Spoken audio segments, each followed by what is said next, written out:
खेलों के रंगारंग मेले का आगाज मार्च पास्ट और एरोबिक से किया गया।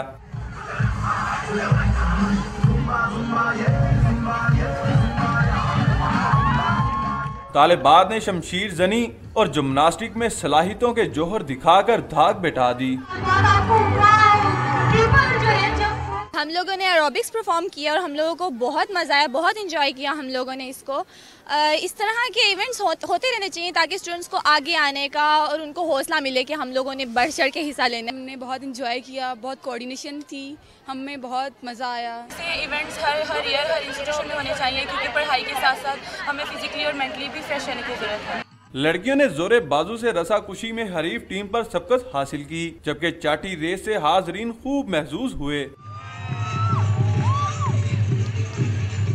स्पोर्ट्स मेले में तालिबात की शानदार परफॉर्मेंस इस बात की गम्माज है कि मैदान कोई भी हो, सिन्फे नाजुक मर्दों से कम नहीं। कैमरामैन आरिफ रहमत के साथ नोमान लियाकत, डॉन न्यूज़, लाहौर।